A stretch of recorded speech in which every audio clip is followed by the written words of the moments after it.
Reciban un cordial saludo todas aquellas personas que nos siguen a través de los medios de comunicación y redes sociales de la Universidad Simón Bolívar.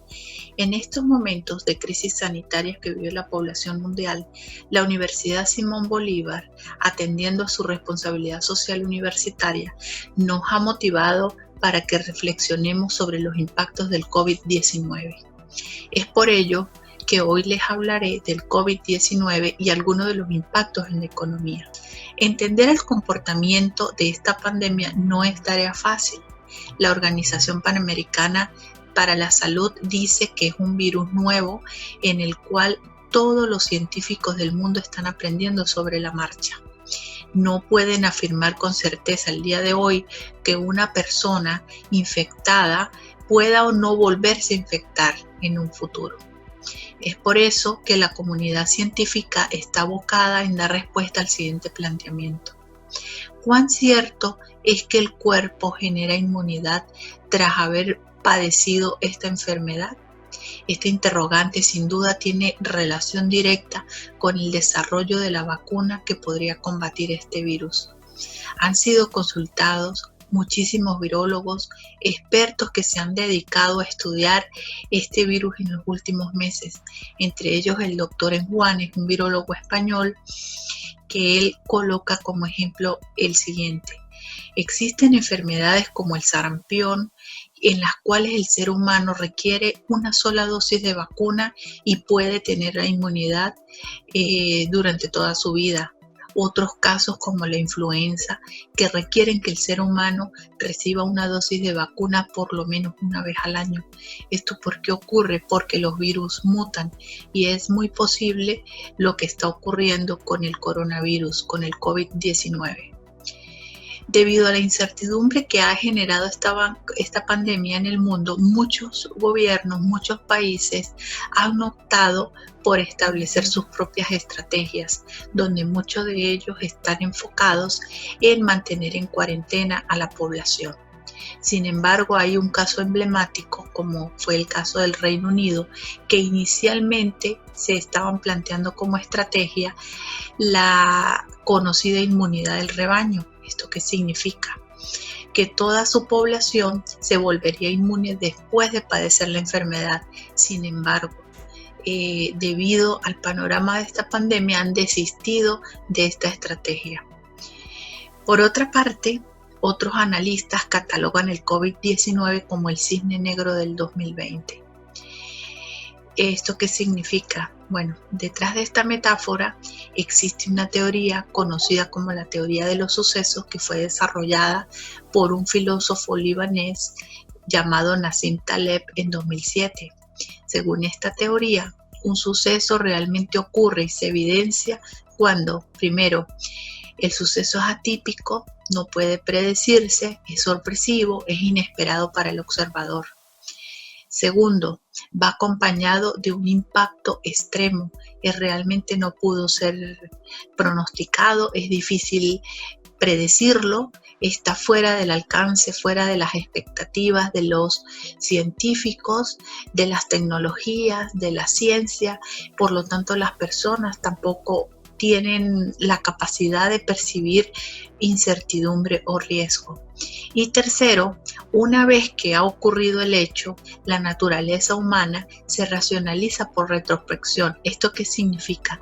Que a pesar de la rareza del hecho, del suceso, el hombre se inventa las explicaciones de su presencia, pero después que ha ocurrido el hecho, y con ello intenta hacer predicciones a futuro e incluso explicar el suceso.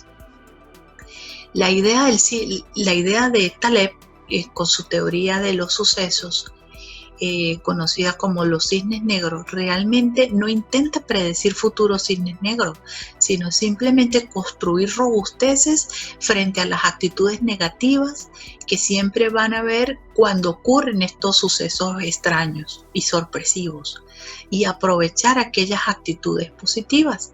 Además, señala que son las empresas y los bancos los que están más propensos y más vulnerables a estos hechos inesperados, pues son los que posiblemente acarreen las mayores pérdidas, que son pronosticadas, pérdidas por encima a las pronosticadas por todos los modelos estadísticos o matemáticos convencionales.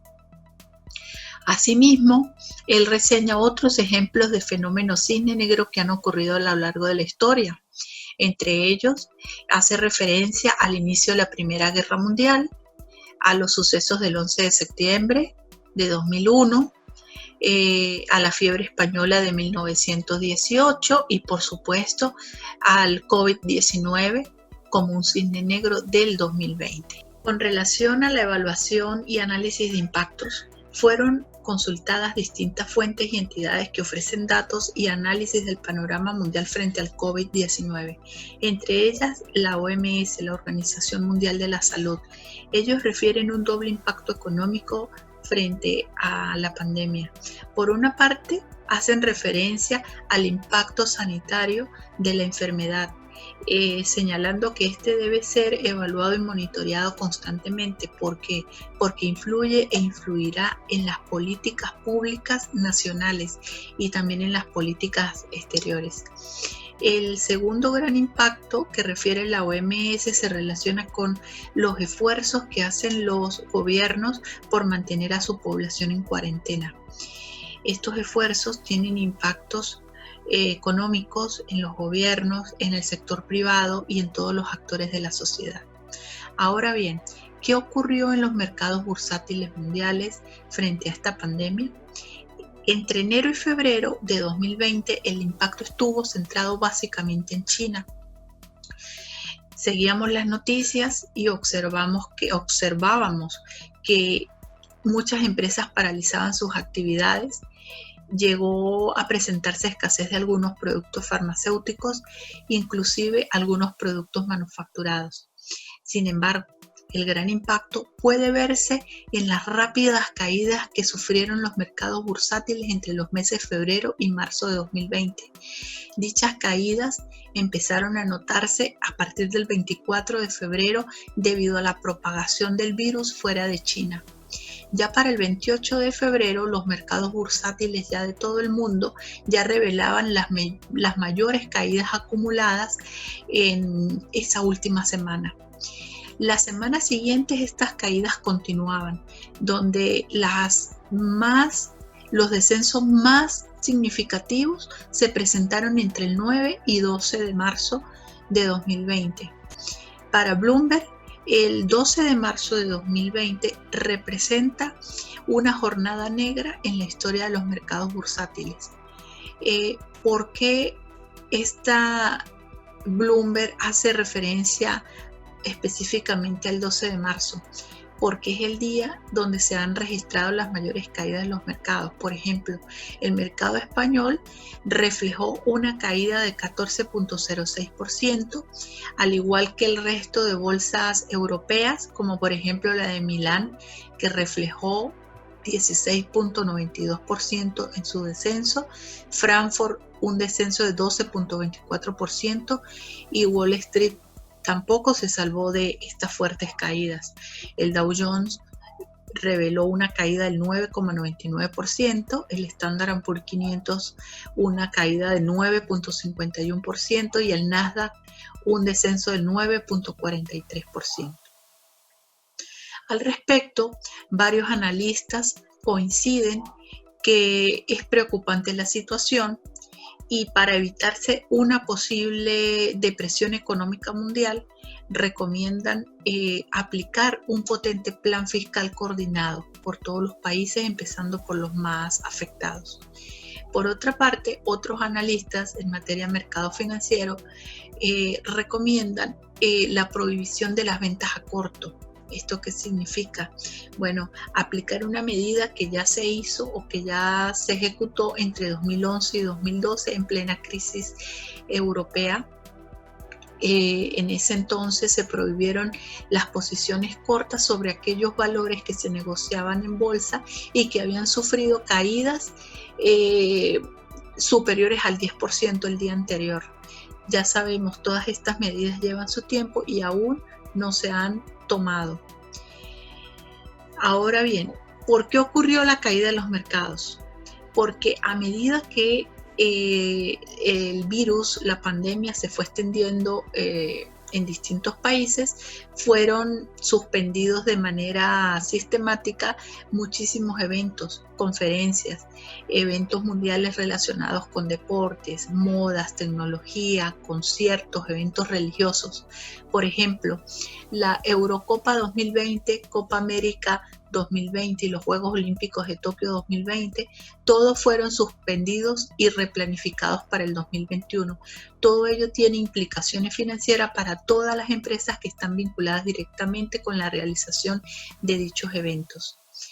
De igual forma va a ocurrir con todas las empresas de viajes y turismo. Van a enfrentar posibles pérdidas que probablemente no sean recuperables por lo menos en el 2020.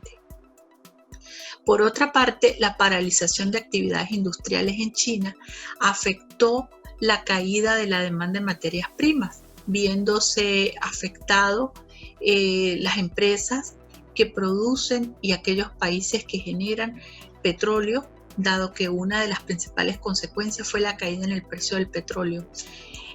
Sin embargo, aquí quienes se benefician, los países consumidores de petróleo que están en capacidad y tienen la liquidez de comprar el crudo al precio tan bajo que se encuentra en estos momentos. De igual forma, esa desaceleración en China impactó a las empresas que exportan hacia ese país, como ocurre con los países cercanos, Corea, Japón y otros países asiáticos. De igual forma, existen también empresas en todo el mundo que dependen de productos intermedios que produce China y que son sus materias primas. ¿Qué ocurre con estas empresas? Se ve interrumpida la cadena de almacenamiento y mercado y eso afectará indudablemente la rentabilidad de muchas empresas mundiales. La magnitud de este impacto, ¿de qué va a depender? Pues va a depender de la rapidez en que desaparezca el brote. También es relevante destacar la actitud y el comportamiento que han tenido los inversores en los mercados bursátiles, especialmente en el mercado de valores de renta variable, es decir, en la negociación de acciones. La actitud de estos inversores ha sido que por miedo a tanta volatilidad presente en este mercado de renta variable, muchos han decidido migrar sus valores hacia la renta fija, enfocándose en la renta pública, buscando y escogiendo aquellos países más solventes donde su inversión pueda estar más segura, lo cual redunda en beneficio, pero de ese país más solvente. ¿Por qué? Porque ha generado disminución en las tasas de interés y reducción también de su déficit fiscal. Hay otros impactos que no son menos importantes y que vale la pena destacar. Entre ellos, el cambio en el estilo de vida de todas las personas, en especial en los países más afectados y en todos aquellos países donde se adoptó la estrategia de la cuarentena como medida para contener la propagación del virus. Otro gran impacto se ha visto en la Internet. Este impacto ha sido producto del aumento de la transferencia de la información por esta herramienta, el uso de los servicios online para clases, para el teletrabajo, para el ocio. Inclusive esto ha mermado el ancho de banda y la eficiencia y eficacia de este servicio en algunas regiones. Tan así que algunos gobiernos le han pedido a sus ciudadanos que sean conscientes y hagan un uso racional de este medio, de este servicio. Y algunas empresas que ofrecen servicios de video, por ejemplo Netflix, han disminuido la calidad en las imágenes con la única y sana intención de ahorrar ancho de banda. Otro gran impacto, del cual ya se comienzan a revelar algunos datos, son los impactos en el medio ambiente. Por ejemplo, el descenso en un 25% aproximadamente en la emisión de dióxido de carbono solamente en China. Las mediciones que ha revelado el satélite Aura de la NASA sobre la emisión de dióxido de carbono se ha reducido también en un 36%. La emisión de ese gas a nivel atmosférico una medición que se ha tomado en este primer trimestre de 2020 comparado con el mismo periodo en el 2019. Asimismo, la disminución de contaminación proveniente por el dióxido de nitrógeno, que es un contaminante que también proviene de los servicios de transporte, de los vehículos y de la propia industria. De la misma forma, la reducción entre el 50 y 90% de todos los vuelos internacionales que salían de China, así como la disminución de los vuelos entre un 60 y 70% dentro de China. Algunas estimaciones señalan que ha mermado en un 54% la emisión de dióxido de carbono por pasajero. De igual manera, en Italia también se revelan algunas disminuciones de contaminación por dióxido de carbono debido a la merma también en los servicios de transporte, así como también una disminución en la emisión de gases por dióxido de nitrógeno provenientes de la industria, especialmente en el norte de Italia, entre el periodo del 7 de febrero al 9 de marzo. A mediados de marzo ya se comenzó a presentar este mismo fenómeno en algunos países del norte de España, donde también se adoptaba la medida para contener la propagación del virus a través de la cuarentena, y por lo tanto algunas empresas pues han venido suspendiendo sus actividades. Como conclusión a todo lo comentado, muchos analistas y empresas de servicios profesionales como Deloitte han comenzado a proponer algunos posibles escenarios. En uno en el cual todos han coincidido es en una posible crisis financiera producto de muchos factores. Algunos de ellos ya he ido comentando anteriormente, pero vamos a resumirlos nuevamente. Primero, por los retrasos en los envíos y en los calendarios de producción de muchas empresas a nivel mundial. Esto, como ya comentaba, va a causar posibles impactos negativos en las rentabilidades estimadas y grandes deudas de empresas, especialmente en los Estados Unidos. Proveniente también de la caída abrupta en los mercados bursátiles mundiales y también por la actitud de los inversores, por esa huida de los inversores que han decidido por miedo trasladar sus valores, sus capitales de la renta variable hacia la renta fija y han decidido refugiarse en deuda pública emitida por aquellos países más solventes. Y finalmente esta crisis financiera va a impactar sin duda alguna a los mercados financieros y a la economía mundial, la cual podrá recuperarse después de una recesión que posiblemente va a ser una recesión en forma de V. Con todo lo anteriormente planteado, comentado, yo quisiera dejarles dos planteamientos. El primero, ¿ustedes creen que la pandemia del COVID-19 realmente se corresponda con un cisne negro para el 2020? El segundo planteamiento, ¿ustedes creen que el COVID-19 verdaderamente va a generar una crisis financiera que afectará a los mercados y a la economía mundial? Sin embargo, ¿podrían recuperarse después de una fuerte recesión económica?